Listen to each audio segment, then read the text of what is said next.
అందరికీ నమస్కారం అండి. ఈరోజు కాకరకాయ కాయలుగా మేము ఎలా వండుకుంటామో మీకు వీడియోలో చూపిస్తున్నామండి. చాలా బాగుంటుందండి. పప్పుచారులో కానీ మామూలుగా పప్పు కానీ పెట్టుకున్నప్పుడు మనకి నంచుకుంటానికి కాంబినేషన్గా పక్కన బాగుంటుందండి. ఈరోజు పిల్లల లంచ్ బాస్కెట్లోకి ఇదేనండి. కాకరకాయలు ఫస్ట్గా ముందుగా చెక్కేసేసుకున్న తర్వాత కొంచెం చక్కగా వాష్ చేసుకుని ఉడకపెట్టుకున్నానండి. ఉడకపెట్టేసేసుకుని కొంచెం సాల్ట్ వేసుకుని ఉడకపెట్టుకున్నానండి. తర్వాత మొత్తం ఇలా గుప్పుడుతో పిండుకుంటే వాటర్ అంతా కారిపోతుంది కదండి. అప్పుడు డ్రైగానే కొంచెం మూకుట్లో వేసుకుని ఒక 2 నిమిషాలు వేయించుకున్నానండి. ఎందుకంటే నూనె పోస్తే చిటపటలాడుతుందని ముందు అలా చేశానండి. ఆ తర్వాత అప్పుడు నూనె పోసానండి. నూనె పోసి చక్కగా వేయించుకుంటున్నానండి. మొత్తం ముందుగానే అలా వేయించుకుని పెట్టుకున్నాం అనుకోండి, మనం స్టఫింగ్ పెట్టినప్పుడు ఎక్కువ మనకి కొంచెం మాడు వాసన రాకోకుండా కాకరకాయ వేగిపోతుంది.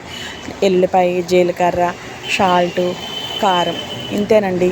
ఇవి వేసి నేను మిక్సీ పట్టేసేసుకుని ఆ పేస్ట్ని ఆ కాకరకాయలు మనం చీలికలుగా కట్ చేసుకుంటాం కదండి, వాటిల్లో పెట్టేస్తానండి. ఇంకా చాలా బాగుంటుందండి. చక్కగా మసాలాగా ఉండిద్ది. మనకి కాయలు తిన్నా సరే మనకి తినాలనిపించింది. చేదంటూ అస్సలు రాదండి. కమ్మగా ఉంటుందండి ఈ కూర. చాలా రకాలుగా ఉండొచ్చండి. నాకు చాలా బాగా వచ్చు ఈ కాకరకాయ కూర, కానీ ఇవాళ ఇలా చేశానండి.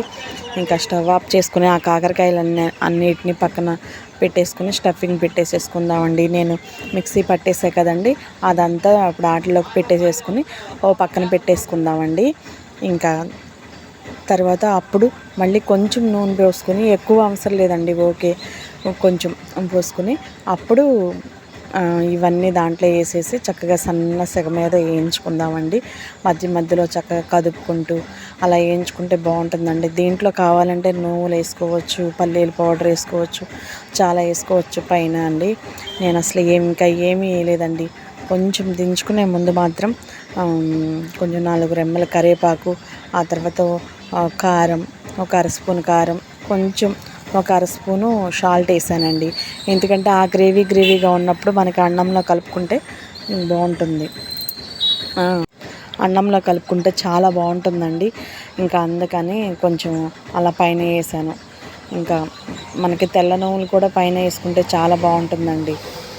పంట కింద తగిలి చాలా బాగుంటుందన్నమాట. ఇంకా మధ్యలో కదుపుకుంటూ అలా ఉంటే, ఇంకా కారం వేసిన తర్వాత ఎక్కువసేపు ఉండకూడదండి, మాడిపోతుంది. కలర్ అలా ఉన్నా సరే కూర మాత్రం చాలా బాగుంటుందండి. మాడిపోయినట్టుగా ఏమి ఉండవండి కాకరకాయలు. చక్కగానే మామూలుగా కమ్మగా ఉంటాయి అండి. ఇంకా అంతేనండి, మనకి ఆల్మోస్ట్ కాకరకాయ కూర రెడీ అయిపోయిందండి.